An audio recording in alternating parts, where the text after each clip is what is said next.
Панамский канал умирает, и США уже роют под ним тоннель длиной 80 километров, который изменит все. В 2023 канал потерял треть пропускной способности из-за рекордной засухи, мировая торговля встала, а очередь из судов растянулась на сотни миль. Но вот что никто не говорит вслух. Американцы ждали этого момента давно, и план уже готов.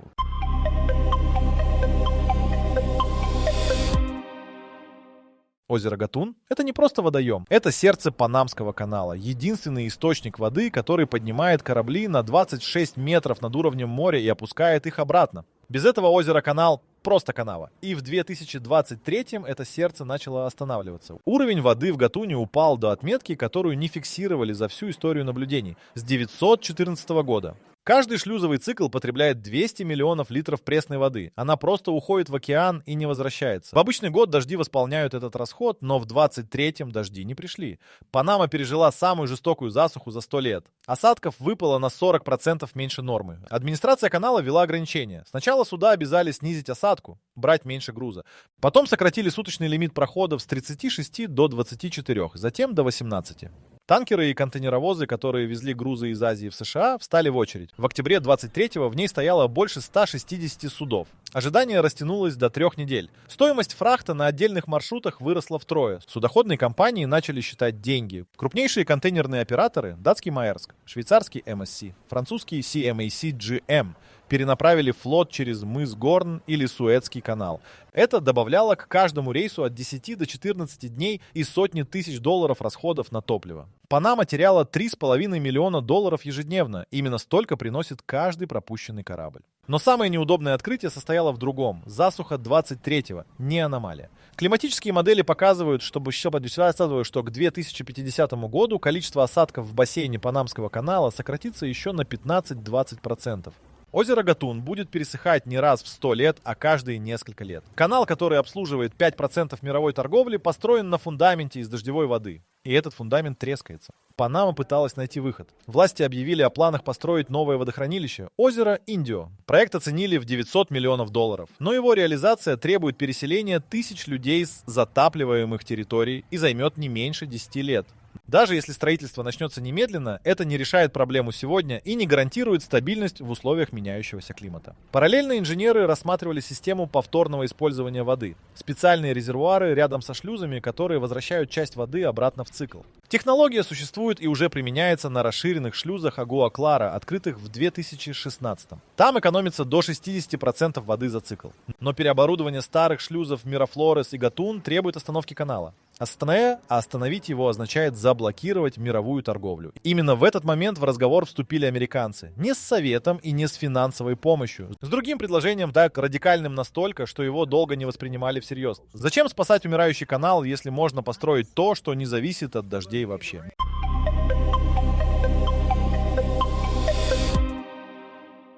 Пока суда стояли в очереди у входа в канал, в портах Хьюстона, Лос-Анджелеса и Нью-Йорка начали считать убытки.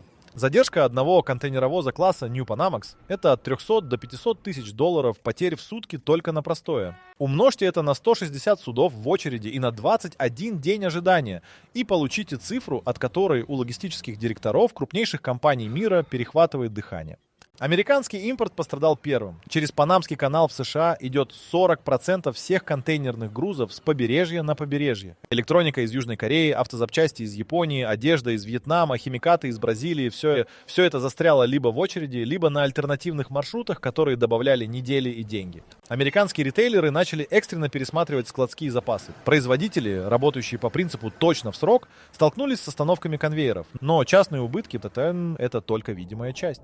Под водой скрывалась куда более серьезная проблема. Панамский канал собирает около $4 миллиардов пошлин в год. Это треть государственного бюджета Панамы. В кризисный период 2023 года доходы канала упали на $700 миллионов за несколько месяцев. Для небольшой страны с населением 4 миллиона человек это катастрофа государственного масштаба. Страховые компании отреагировали мгновенно. Lloyds и крупнейшие морские страховщики подняли ставки на маршруты через Панаму.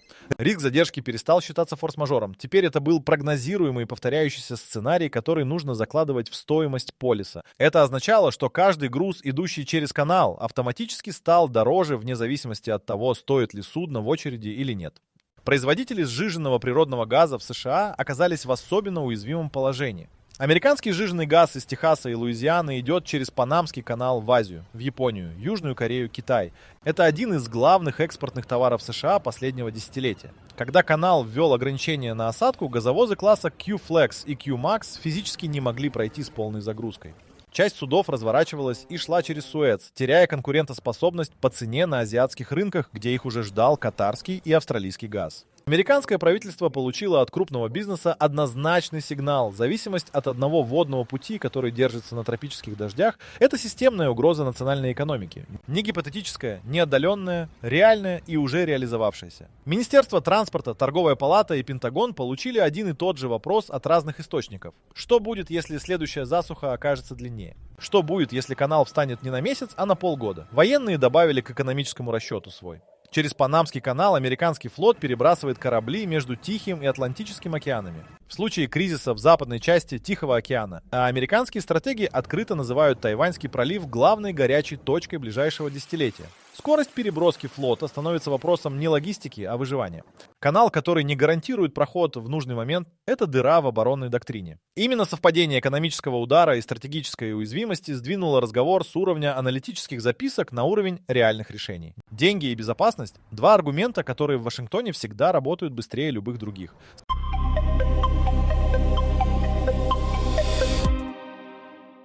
В Вашингтоне не объявляют об таких планах публично. Сначала появляются аналитические доклады в закрытых комитетах Конгресса, потом финансирование исследований в бюджетных строках с нейтральными названиями, потом утечки в специализированную прессу. Именно так в 2023-м начала всплывать информация о проекте, который в транспортных и военных кругах называли просто «сухой канал». Идея не новая. Еще в 19 веке американские инженеры рассматривали альтернативу водному каналу – железнодорожный коридор через Панамский перешеек, который перевозил бы грузы с одного океана на другой без воды вообще. Тогда от идеи отказались, технологии не позволяли, а строительство водного канала казалось более элегантным решением.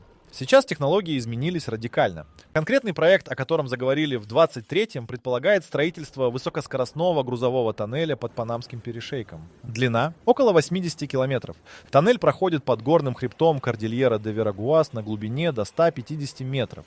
Внутри две параллельные трубы диаметром 14 метров каждая, в которых движутся специальные грузовые капсулы на магнитной подвеске. Никакой воды, никаких шлюзов, никакой зависимости от дождей. Скорость капсул в тоннеле до 250 километров в час. Контейнер, который сейчас проходит через шлюзы канала за 8-12 часов, преодолевает 80 километров тоннеля за 20 минут. Суда при этом разгружаются на одном берегу, грузы перегоняются через тоннель и загружаются на другие суда с противоположной стороны. Схема называется «разрыв груза». Она уже применяется в мировой логистике и не является технической новинкой. Американские компании, получившие контракты на предпроектные исследования, это не стартапы. В документах фигурируют структуры, аффилированные с крупнейшими оборонными подрядчиками, специализирующимися на подземном строительстве и высокоскоростных транспортных системах. Бюджет предварительных исследований, по данным просочившихся в прессу материалов, составил около $200 миллионов. Деньги, которые не тратят на академические упражнения. Параллельно в 2024-м администрация США резко усилила дипломатическое давление на Панаму по совершенно другому поводу. Обвинение в том, что китайская компания Hutchison Wharf контролирует портовую инфраструктуру на обоих входах в канал. Порты Бальбоа на Тихоокеанском входе и Кристобаль на Атлантическом находились под управлением гонконгской структуры с 1997 года. Вашингтон потребовал разорвать контракт. В марте 2025-го Панама объявила, что Hutchison продает свои активы американскому консорциуму. Это не случайное совпадение с тоннельным проектом. Контроль над портовой инфраструктурой – обязательное условие для реализации схемы разрыва груза. Если грузы разгружаются на одном берегу и загружаются на другом, порты становятся ключевыми узлами системы. Тот, кто контролирует порты, контролирует весь транзит, независимо от того, идет он по воде или под землей. Панамские официальные лица публично отрицали переговоры о тоннеле. Но в феврале 2025-го президент США Дональд Трамп в прямом эфире заявил, что США вернут себе Панамский канал, не уточнив форму и механизм.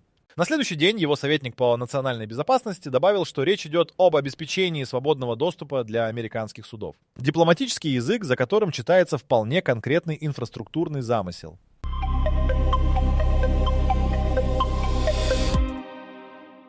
80 километров под землей – это не просто цифра. Это больше, чем Евротоннель под Ла-Маншем, который считается одним из самых сложных инженерных объектов 20 века. Евротоннель строили 8 лет, задействовали 11 тоннелепроходческих машин диаметром 9 метров каждая, и он до сих пор считается эталоном подземного строительства.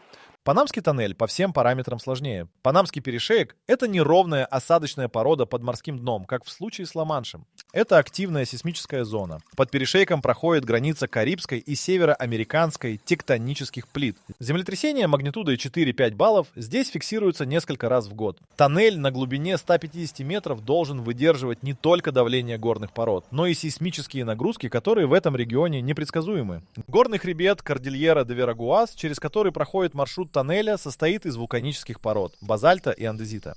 Это прочный материал, который хорошо держит форму тоннельной выработки. Но он же создает колоссальное сопротивление для проходческих машин. Скорость бурения в таких породах падает до 3-5 метров в сутки против 15-20 в мягких грунтах. При длине 80 километров расчетное время только на проходку, от 8 до 12 лет при одновременной работе с обоих концов. Температура на глубине 150 метров в тропическом климате достигает 45 градусов по Цельсию.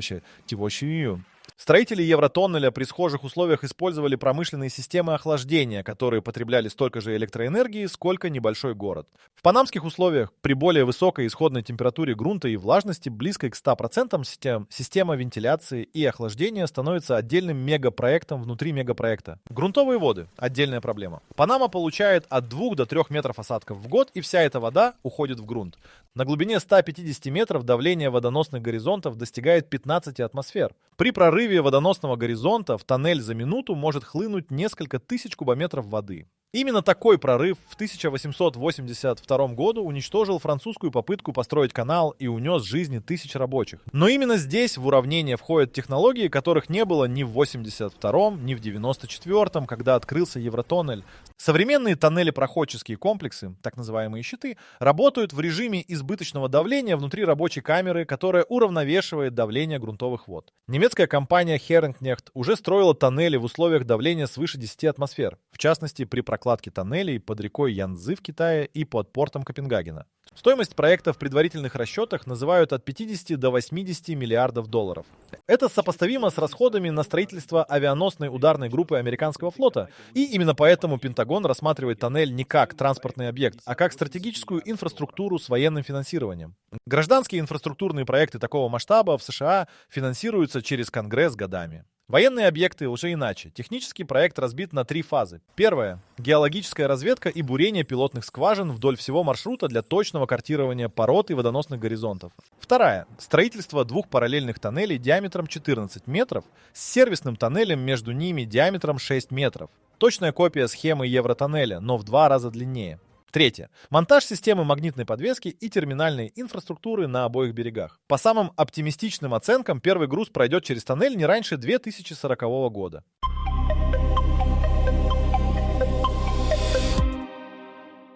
Магнитная подвеска в грузовом тоннеле. Это не фантастика. Японцы гоняют поезда на магнитной подвеске со скоростью 600 км в час уже больше 20 лет. Китай открыл коммерческую линию магнитной подвески в Шанхае еще в 2003. Разница в том, что все существующие системы перевозят пассажиров. Панамский проект впервые применит эту технологию для тяжелых грузовых контейнеров. И масштаб задачи меняет все. Стандартный морской контейнер весит от 20 до 30 тонн с грузом. Контейнеровоз класса New Panamax несет до 14 тысяч таких контейнеров. Через тоннель за сутки должно проходить эквивалентное количество грузов, иначе система не имеет смысла как замена канала. Это означает непрерывный поток капсул с интервалом в несколько секунд, каждая из которых несет от 1 до 4 контейнеров и весит вместе с грузом до 120 тонн. Существующие системы магнитной подвески не рассчитаны на такие нагрузки. Японский Маглев везет поезд весом 700 тонн, но это распределенная нагрузка на состав длиной 300 метров. Грузовая капсула концентрирует 120 тонн на платформе длиной 25 метров. Удельная нагрузка на направляющей в 5 раз выше. Американские инженеры решают эту задачу через принципиально иную конструкцию версию магнитного пути. Не рельсовую, а трубчатую, где капсула движется внутри замкнутого магнитного поля по всей окружности. Энергопотребление системы – отдельный вызов. Один проход капсулы со 120 тоннами груза через 80 километров тоннеля потребляет около 8 мегаватт-часов электроэнергии. При 1000 проходов в сутки это 8 гигаватт-часов ежедневно. Для сравнения, весь Панама потребляет около 24 гигаватт-часов в день. Тоннель потребует собственной генерирующей инфраструктуры, и в проекте фигурирует строительство 2 газовых электростанций суммарной мощностью 2 гигаватта непосредственно у порталов тоннеля.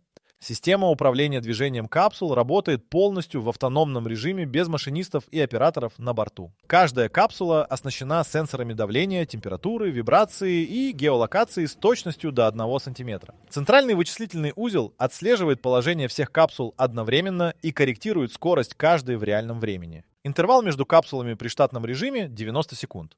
При аварийном торможении одной капсулы система автоматически останавливает все следующие за ней в течение 4 секунд. Это расстояние около 800 метров при скорости 250 км в час. Пожарная безопасность в закрытом тоннеле длиной 80 километров – это задача, у которой нет прецедентов. В Евротоннеле пожар в 1996 году на грузовом составе вывел объект из строя на 6 месяцев и обошелся в 300 миллионов фунтов стерлингов ущерба. В панамском проекте применяется концепция огнестойкой капсулы. Контейнеры запечатываются в термозащитные кожухи перед входом в тоннель, а сам тоннель разделен на герметичные секции длиной по 2 километра с автоматическими противопожарными переборками. Вентиляция тоннеля решена через принцип поршневого эффекта. Движущиеся капсулы сами создают воздушный поток внутри трубы. Дополнительные вентиляционные шахты пробурены каждые 10 километров и выходят на поверхность через горный рельеф. В штатном режиме через тоннель прокачивается около 300 кубометров воздуха в секунду. Этого достаточно для поддержания температуры не выше 30 градусов даже при полной загрузке системы. Самая неожиданная деталь проекта – терминалы на берегах. Это не просто перегрузочные площадки. Каждый терминал занимает площадь около 200 гектаров и совмещает функции глубоководного порта, логистического хаба и таможенного узла. Время разгрузки контейнеровоза, переброски груза через тоннель и загрузки на судно с противоположной стороны по расчетам составит от 6 до 8 часов. Вдвое быстрее, чем проход через существующие шлюзы в обычный день, и в 10 раз быстрее, чем ожидание в очереди в кризисный период 2023 года.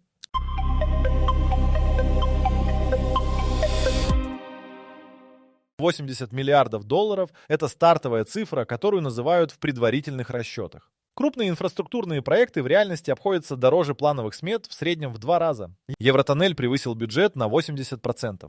Строительство расширенных шлюзов Панамского канала, открытых в 2016-м, вышло за смету на $3 миллиарда при изначальном бюджете 5,5 миллиардов. Реалистичная оценка стоимости тоннеля от 100 до 120 миллиардов долларов к моменту завершения. Вопрос о том, кто платит, решается не в экономических комитетах, а в геополитических кабинетах. США не строят такие объекты на чужой территории, на чужих условиях. Формат финансирования, который обсуждается в закрытых переговорах, предполагает американское государственное финансирование через механизмы Пентагона и корпорации по финансированию международного развития, структуры, которая была создана именно для противодействия китайской инициативе «Пояс и путь» в стратегически важных регионах. Панама в этой схеме получает не деньги, а инфраструктуру с американским операционным контролем. Прецедент уже существует. Военные базы США в Японии, Южной Корее и Германии построены на американские деньги, стоят на чужой земле, но управляются американским военным командованием. Тоннель под Панамой по своей стратегической логике ближе к военной базе, чем к коммерческому инфраструктурному проекту.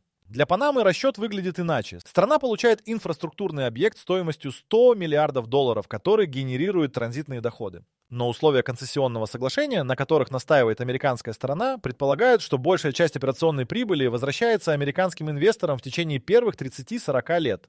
Это стандартная схема инфраструктурных концессий. Именно так строились платные дороги и порты по всему миру. И именно за такие схемы Китай критиковали в Африке и Азии.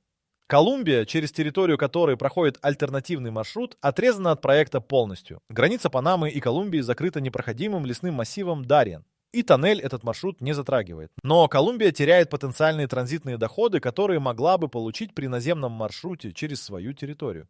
Китай реагирует на проект острее всех. Пекин инвестировал в портовую инфраструктуру обоих океанских побережий Латинской Америки более 60 миллиардов долларов за последние 15 лет. Панамский коридор – ключевой элемент китайской логистической цепочки из Азии в Южную Америку и обратно. Если США получают операционный контроль над тоннелем, они получают рычаг влияния на весь грузопоток между Китаем и западным полушарием. Теоретически, американская сторона может устанавливать приоритеты прохода. Чьи грузы идут первыми, чьи ждут, точно так же, как сейчас это делает администрация канала через систему аукционных слотов. Именно этот рычаг делает проект военно-стратегическим, а не просто транспортным. В условиях торговой войны между США и Китаем, которая с 2018 года приобрела характер постоянного противостояния, контроль над узловым пунктом мировой торговли. Это не инфраструктура, это оружие. Панамские профсоюзы уже объявили о протестах против американского присутствия в портовой инфраструктуре. В феврале 2025-го тысячи людей вышли на улицы Панама-Сити с требованием не продавать портовые активы американскому консорциуму. Правительство Панамы оказалось между двумя давлениями – американским дипломатическим и внутриполитическим. Президент страны Хосе Рауль Мулино публично заявил, что суверенитет над каналом не обсуждается. Через 3 недели после этого заявления Хатчисон подписала соглашение о продаже портов американской стороне.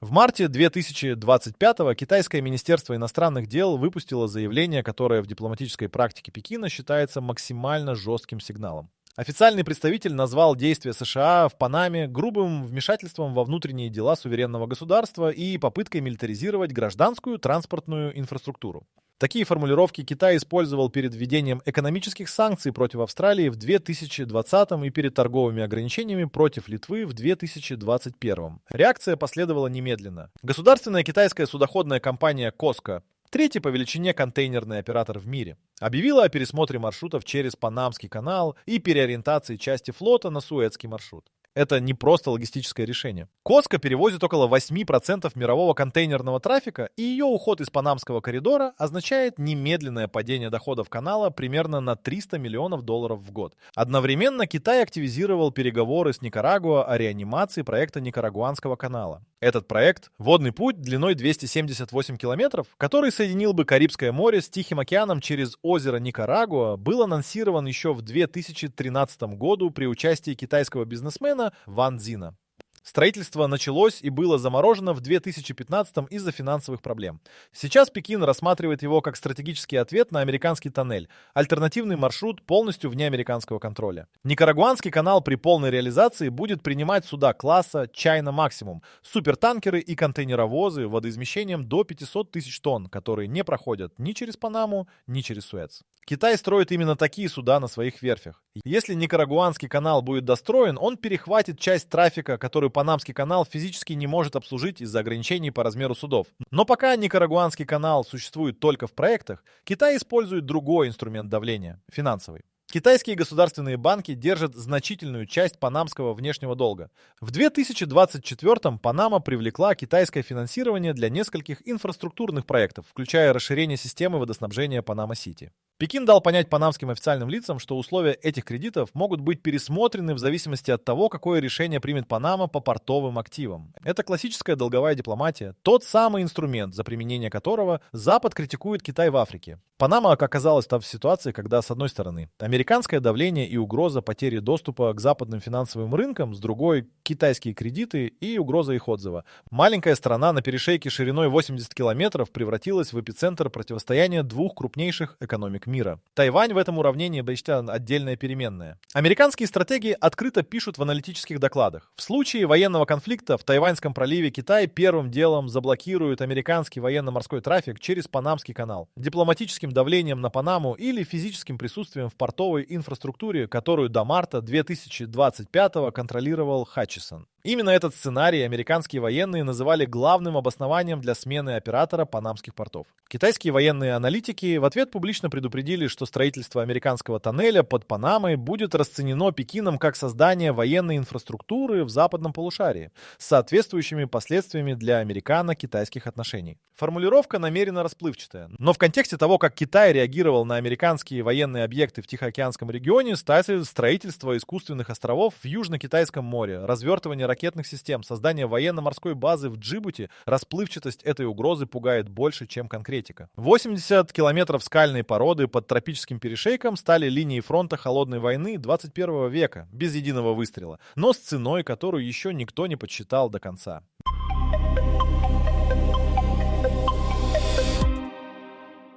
Панамский канал открылся в 1914 году и за 110 лет работы не останавливался ни разу. Ни во время Второй мировой войны, ни во время политических кризисов, ни во время пандемии. Засуха 2023 года стала первым событием, которое поставило его работу под реальную угрозу. Это не случайность и не аномалия, да, это сигнал о том, что инфраструктура, построенная под климат 20 века, перестает работать в климате 21. Тоннель под Панамой, если он будет построен, изменит не только маршруты грузовых судов. Он изменит саму логику мировой торговли. Сейчас весь контейнерный трафик между Азией и восточным побережьем США зависит от одного узкого места – шлюзов Панамского канала, пропускная способность которых физически ограничена размером камер и уровнем воды в озере Гатун. Тоннель с магнитной подвеской не имеет ни одного из этих ограничений. Его пропускная способность определяется только количеством капсул и скоростью терминальной обработки грузов. По предварительным расчетам, тоннель сможет обрабатывать до 20 тысяч контейнеров в сутки против 14 тысяч, которые проходят через канал в рекордные дни. Это означает, что при полной загрузке тоннель станет крупнейшим грузовым коридором в западном полушарии на больше, чем сам канал, который он должен дублировать. Для мировой торговли это означает конец эпохи, когда один природный фактор, количество дождей над тропическим озером, мог остановить поставки электроники, одежды, топлива и продовольствия для сотен миллионов людей. Тоннель работает при любой погоде, при любом уровне грунтовых вод, при любой засухе. Климатическая уязвимость, которую обнажил 2023 год, будет устранена инженерным решением. Но за этим решением стоит цена, которую платит не только Панама. Каждый контейнер, прошедший через тоннель, пройдет через американскую инфраструктуру, американские терминалы и американскую операционную систему. Данные о грузах, маршрутах, отправителях и получателях будут проходить через американские серверы. В мире, где торговые войны ведутся тарифами и санкциями, это означает, что США получат информацию о товарных потоках в реальном времени, да, включая потоки конкурентов и противников. Китай это понимает. Именно поэтому реакция Пекина на портовую сделку оказалась настолько резкой. Не потому, что речь идет о логистике, а потому, что речь идет о контроле над информацией и над возможностью в критический момент перекрыть чужой грузопоток одним административным решением. Панамский канал строили 10 лет и потеряли при строительстве около 27 тысяч человек от болезней, несчастных случаев и невыносимых условий труда в тропических джунглях. Тоннель будет строиться в других условиях и с другими технологиями, но масштаб задачи сопоставим. Занимательные инженерные решения, не правда ли? Если вам интересно, какие еще истории скрываются за крупными проектами, загляните на наш сайт wideori.com, там много интересного. Ссылка в описании. 80 километров через активную сейсмическую зону в тропическом климате с горным хребтом посередине. Это не строительный проект.